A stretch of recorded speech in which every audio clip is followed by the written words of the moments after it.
Victoria Hayes wiped down the marble bar counter for what felt like the 100th time that evening. Her lower back ached from standing in heels for 6 straight hours, and her mind kept drifting to the stack of unpaid medical bills sitting on her kitchen table at home. Sophie needed new asthma medication, and the prescription cost more than Victoria made in 2 weeks at the Grandview Hotel. The clock above the bar showed 11:30.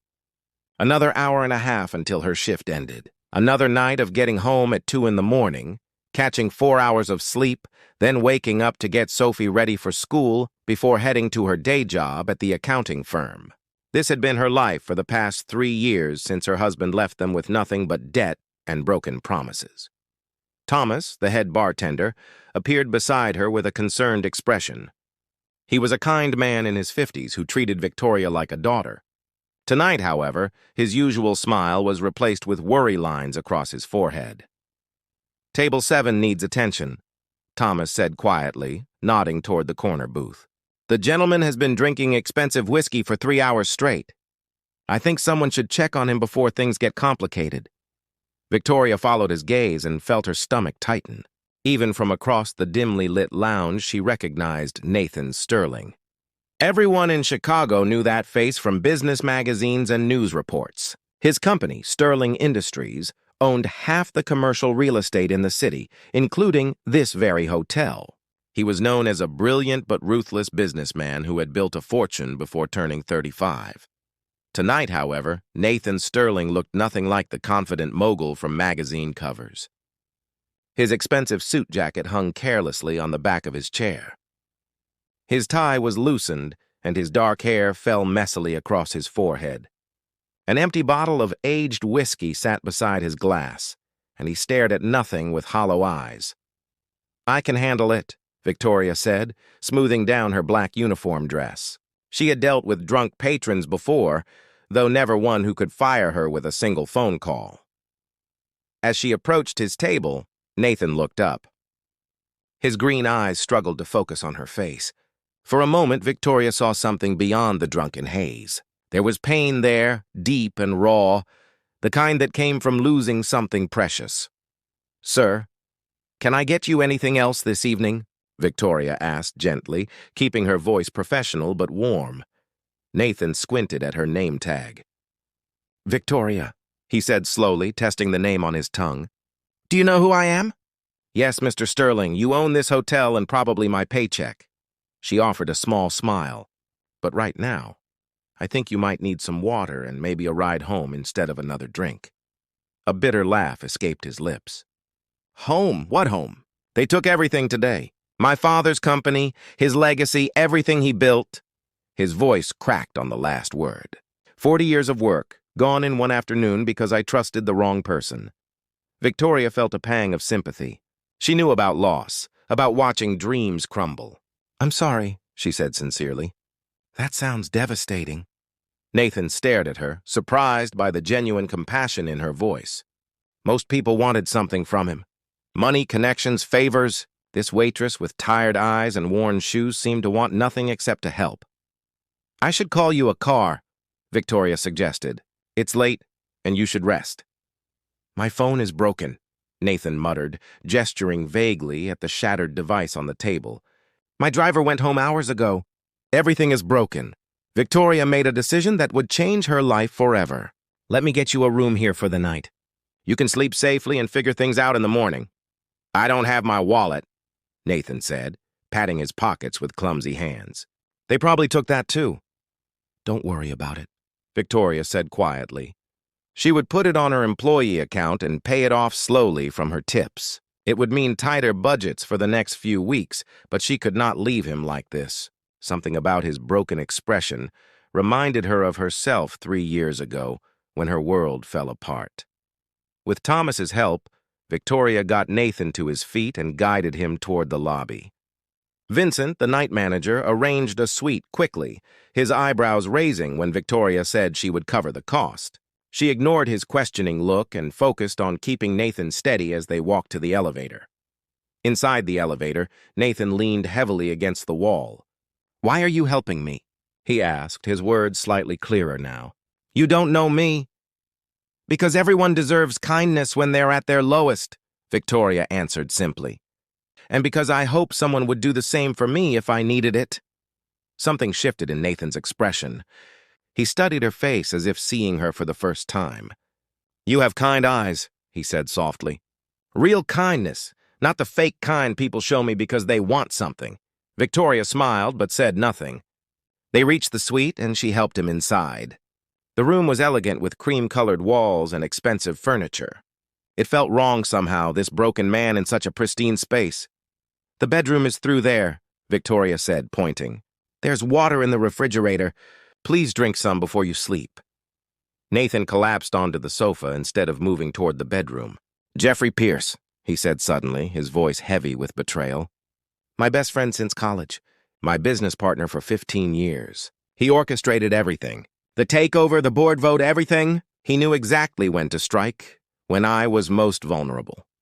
Victoria sat on the edge of the coffee table, maintaining a respectful distance. She should return to her shift, but something kept her there.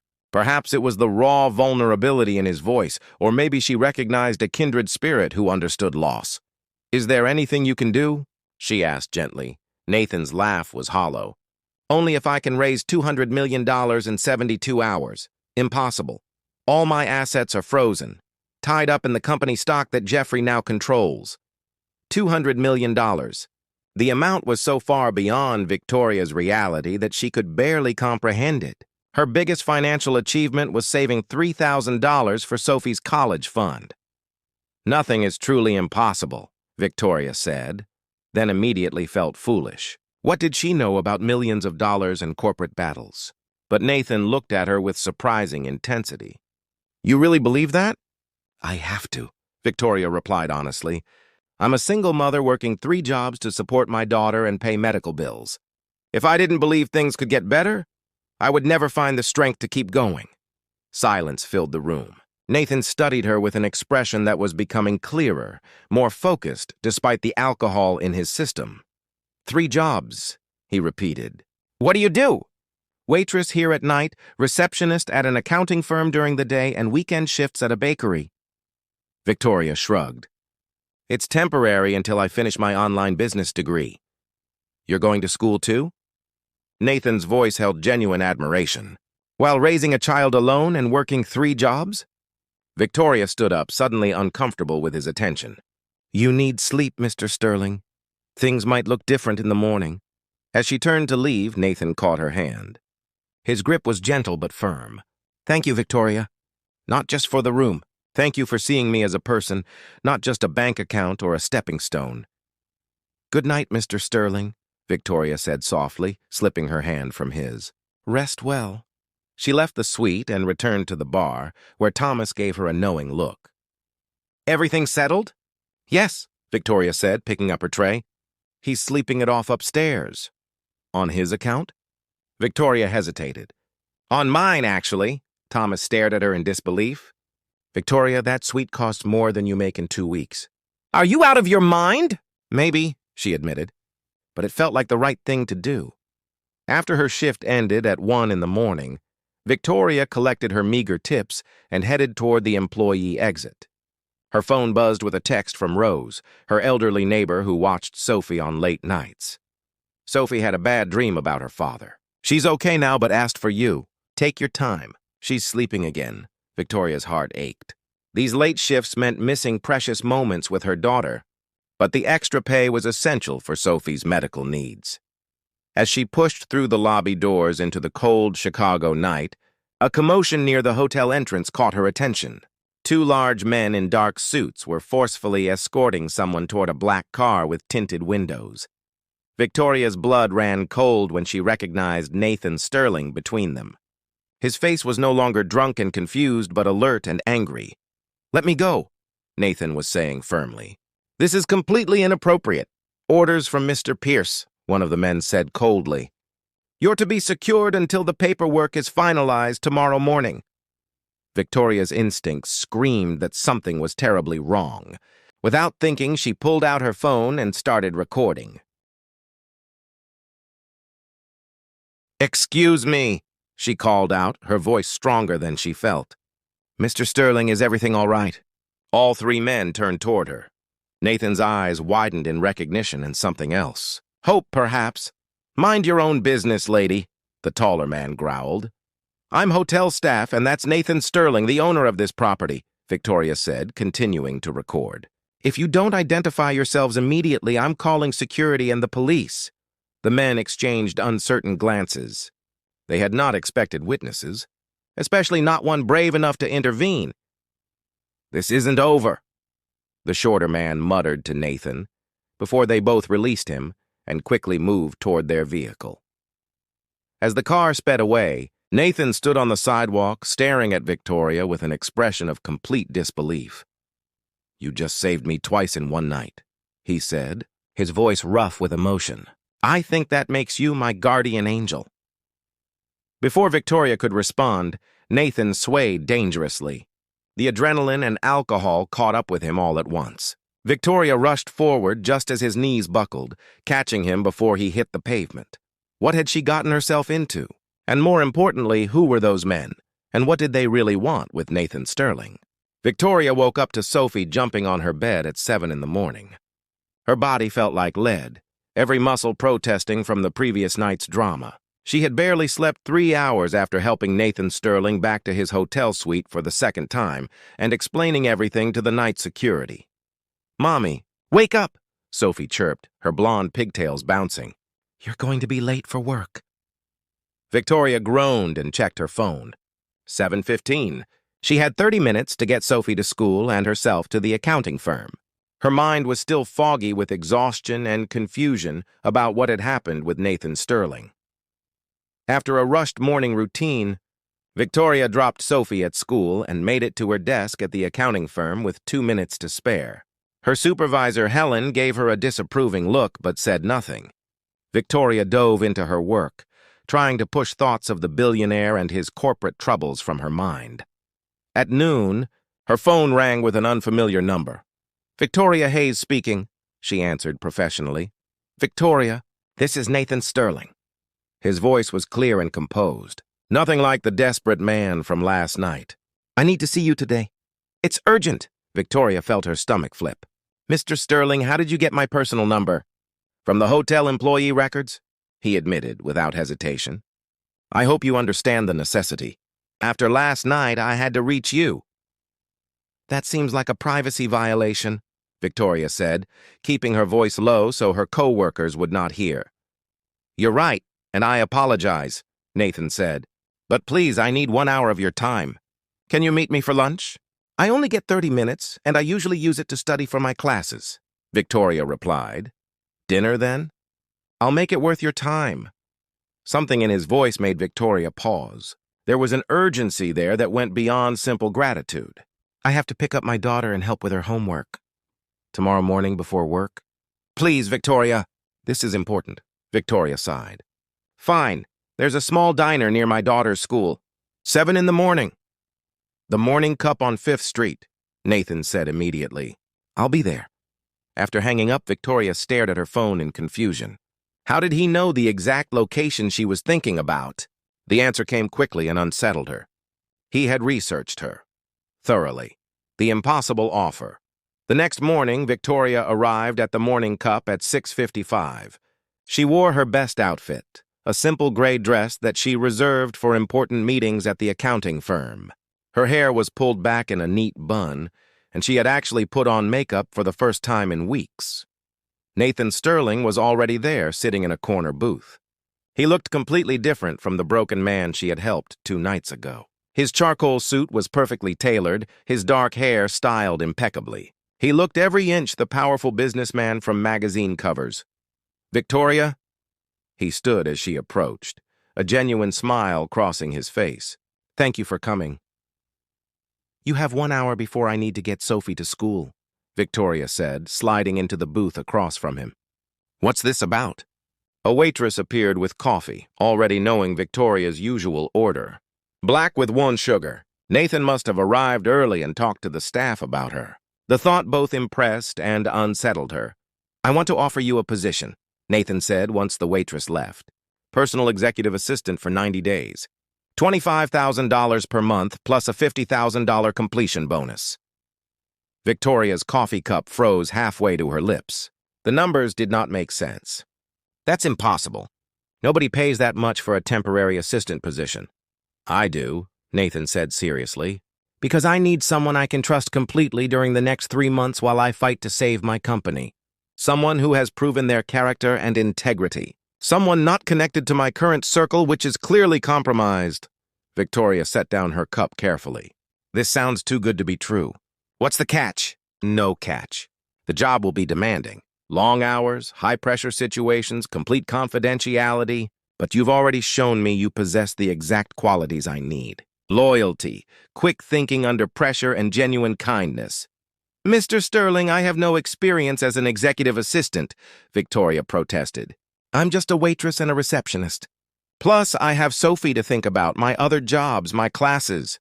Nathan, he corrected, and I've thought about all of that. Your daughter would have the best child care in Chicago. Professional nannies, educational activities, everything she needs. As for your classes, we can work around your schedule. Your other jobs become unnecessary with this salary. Victoria's mind raced with possibilities. $25,000 per month. That amount could pay off Sophie's medical bills, cover rent for a year, and still leave money for savings. It could change their lives completely. What would I actually do in this role? She asked carefully. Coordinate my schedule, manage communications, attend meetings with me, handle sensitive documents, and essentially be the one person I can rely on without question. Nathan leaned forward. Jeffrey Pierce, my former partner, has people everywhere. In my office, my social circle, even my security team. Those men who tried to take me the other night were hired by him. I need someone completely outside that world. Trust and doubt Victoria studied Nathan's face, looking for signs of deception or hidden motives. She found only earnest intensity. Why me specifically? There must be hundreds of qualified people who need jobs. Because you helped me when I was at my absolute lowest without expecting anything in return, Nathan said quietly. You spent your own money on my hotel room. You risked your safety to save me from those men. You did all of that just because it was the right thing to do. That's the kind of person I need beside me right now. This feels overwhelming, Victoria admitted. It's too much money for too short a time. What happens after 90 days? Nathan's expression grew serious. In 90 days, I'll either have saved my company or lost everything. If I win, you'll have your completion bonus and excellent references. If I lose, you'll still have earned $75,000 over 3 months, which is more than most people make in 2 years. Victoria thought about Sophie's medical bills piling up on her kitchen table, the eviction notice she had received last week, the holes in Sophie's school shoes that Victoria kept trying to patch. This money could solve every immediate problem in their lives. I need time to think about this, she said finally. I understand, Nathan nodded. But I need an answer by tomorrow morning. Jeffrey is moving fast, and I need to move faster. Victoria stood to leave, her mind spinning with possibilities and concerns. I'll call you tomorrow. Victoria, Nathan said as she turned away. I know this seems strange and rushed, but I promise you, this is legitimate. I'm fighting for my father's legacy, and I believe you're the person who can help me save it. Sophie's condition that evening, Victoria sat at her tiny kitchen table with Sophie doing homework. Her daughter's breathing was labored. The familiar wheeze that meant her asthma was acting up again. They were down to their last inhaler, and the prescription for a new one would cost $300 that Victoria did not have. Mommy, why do you look sad? Sophie asked, looking up from her math worksheet. I'm not sad, sweetheart. Just thinking about grown-up things, Victoria said, forcing a smile. Is it about money again? Sophie asked with the wisdom of a child who had heard too many worried conversations. I heard you talking to Rose about the bills. Victoria's heart broke a little. Sophie was only 7 years old. She should be thinking about toys and friends, not money problems. Don't worry about that, baby. Mommy has everything under control, Victoria lied, smoothing Sophie's hair. That night, after putting Sophie to bed, Victoria researched Nathan Sterling online. Articles confirmed his story about the hostile takeover by Jeffrey Pierce. Business analysts predicted Sterling Industries would be absorbed into Pierce's holdings within weeks. Nathan was portrayed as a brilliant but arrogant businessman who had been outmaneuvered by his more cunning partner. Victoria pulled out her phone and stared at Nathan's number for a long time. This could be the answer to all her problems, or it could be a disaster. Rich men did not usually offer this kind of money without expecting something in return. But she remembered the pain in Nathan's eyes when he talked about his father's legacy. The genuine gratitude when she helped him. Maybe, just maybe, this was real. She typed out a message. "I accept your offer. When do I start?" The response came immediately. "Thank you, Victoria. Tomorrow morning, 9 a.m. at my office. I'll send a car to pick you up. You won't regret this." Victoria stared at her phone screen, wondering if she had just made the best decision of her life or the biggest mistake. Either way, there was no turning back now. First day surprises, the next morning, a sleek black car arrived at Victoria's apartment building at 8:30. Sophie pressed her face against the window in amazement. "Mommy, is that for us?" she asked, her eyes wide. "Just for Mommy today, sweetie," Victoria said, butterflies dancing in her stomach. "Rose will take you to school like always." The driver, a professional man named James, opened the door for her. Victoria had never ridden in such luxury.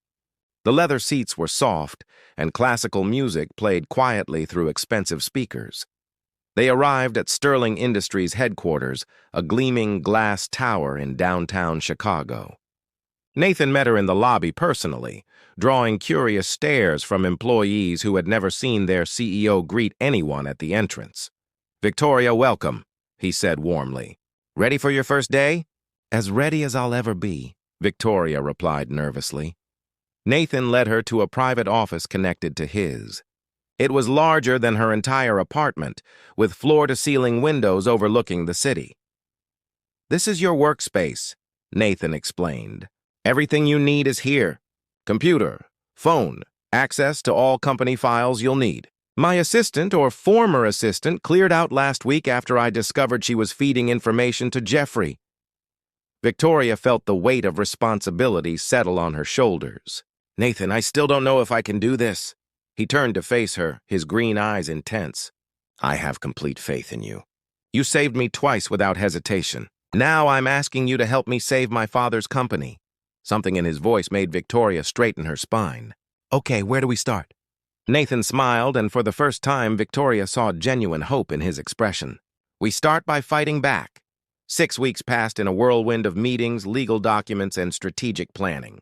Victoria proved herself to be far more capable than even Nathan had anticipated. She organized his chaotic schedule, caught errors in contracts that his lawyers had missed, and somehow managed to keep him focused when the pressure threatened to overwhelm him. But something else was happening between them. Something neither had planned for. It started with small moments. Nathan bringing Victoria coffee exactly how she liked it. Victoria staying late to help him prepare for crucial board meetings, their hands touching accidentally when reviewing documents, lingering glances across conference tables. One evening, they were alone in his office reviewing financial projections. It was past midnight, and the city glowed beneath them through the floor-to-ceiling windows. "We might actually pull this off," Nathan said, leaning back in his chair. "The investors I met with today are seriously considering backing us. That would give us enough capital to counter Jeffrey's takeover bid." Victoria smiled, exhaustion and hope mixing in her expression. "Your father would be proud of how hard you're fighting for his legacy." Nathan looked at her with an intensity that made her breath catch. "I couldn't do any of this without you. You've become so much more than just an assistant, Victoria. You've become essential to me." The air between them felt charged with unspoken feelings. Victoria stood up quickly, suddenly aware of how alone they were. "It's late. I should get home to Sophie." "Victoria, wait." Nathan stood as well, moving closer. "I need to tell you something. These past 6 weeks working with you have been the best weeks of my life, despite everything happening with the company. You make me want to be better. You make me believe things are possible." Victoria's heart pounded in her chest. She had been fighting these feelings, telling herself it was just gratitude or the intensity of working together. But looking into Nathan's eyes now, she could not deny what she felt. "Nathan, this is complicated," she whispered. "I work for you. You're dealing with a crisis. We can't let emotions cloud our judgment." You're right, Nathan said softly, but he did not step back. But that doesn't change how I feel. I'm falling in love with you, Victoria Hayes. Before she could respond, his phone rang. It was his lawyer with urgent news about the takeover. The moment passed, but something fundamental had shifted between them. Sophie meets Nathan. The following Saturday, Nathan did something unexpected. He showed up at Victoria's apartment with gifts for Sophie: educational toys, art supplies, and a beautiful new set of books. Sophie was shy at first, peeking from behind Victoria's legs. But Nathan sat on the floor and asked about her drawings, genuinely interested in her 7-year-old explanations of her artwork. "This one is you, Mommy," Sophie said, pointing to a stick figure. "And this is me. And this is the prince who's helping us." Victoria's cheeks flushed when she realized Sophie had drawn Nathan into their family portrait. Nathan spent the afternoon with them, something he had never done with anyone before. He helped Sophie with a puzzle, made grilled cheese sandwiches for lunch, and listened to her chatter about school with patient attention. When Sophie went to her room to play, Nathan helped Victoria wash dishes in her tiny kitchen. "She's wonderful," Nathan said quietly. "She has your kindness and your strength." "Thank you for today," Victoria said, her voice thick with emotion. "Sophie hasn't had many positive male figures in her life since her father left." Nathan dried his hands and turned to face her. "I want to be in both your lives, Victoria. Not just as your employer, as someone who cares deeply about you and your daughter." This time, when he leaned in to kiss her, Victoria did not pull away. The kiss was gentle and full of promise, speaking of possibilities neither had dared to dream about before. Jeffrey's trap 2 weeks later, everything nearly fell apart. Jeffrey Pierce invited Victoria to lunch, claiming he wanted to discuss a peace offering to Nathan. Victoria agreed, thinking she might gather useful information. Jeffrey was charming and persuasive in the expensive restaurant. He wore an expensive suit and smiled like a shark sensing blood in the water. "Victoria, you seem like an intelligent woman," Jeffrey began after they ordered. "Surely you understand that Nathan is fighting a losing battle." "Sterling Industries will be mine within the month." "Nathan won't give up that easily," Victoria said carefully. "That's where you come in." Jeffrey leaned forward. "I'm prepared to offer you $500,000 to provide me with information about Nathan's financial moves. Just small details, really. Meeting schedules, investor names, strategy documents." Victoria felt ice run through her veins. "You want me to betray him?" "I want you to be practical," Jeffrey corrected smoothly. "Nathan is going to lose everything anyway. Why should you suffer along with him? Take the money, secure your daughter's future, and walk away clean." Victoria stood up abruptly. "I need to use the restroom." In the bathroom, she pulled out her phone and started recording. Then she returned to the table and steered the conversation back to Jeffrey's offer, making sure to get every detail on tape. "So you're offering me $500,000 to spy on Nathan and provide confidential company information?" Victoria repeated clearly for the recording. "Exactly," Jeffrey smiled, not realizing his mistake. "Think of your daughter, Victoria. Think of what that money could do for her medical care, her education, her entire future."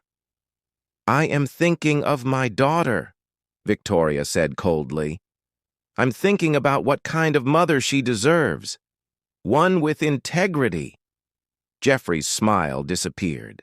"You're making a very foolish choice." "No," Victoria stood again, this time to leave permanently. "I'm making the right one." The turning point, Victoria went straight to Nathan's office and played him the recording.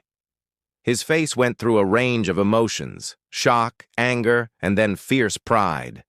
"You could have taken that money," he said quietly. $500,000 would have changed your life." "Not in the ways that matter," Victoria replied. "You trusted me when you had no reason to.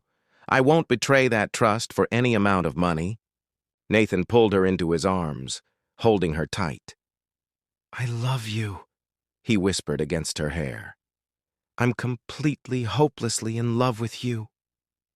"I love you too," Victoria admitted, finally letting herself say the words she had been holding back. The recording proved crucial. Jeffrey had unknowingly admitted to multiple illegal activities, including corporate espionage and attempted bribery.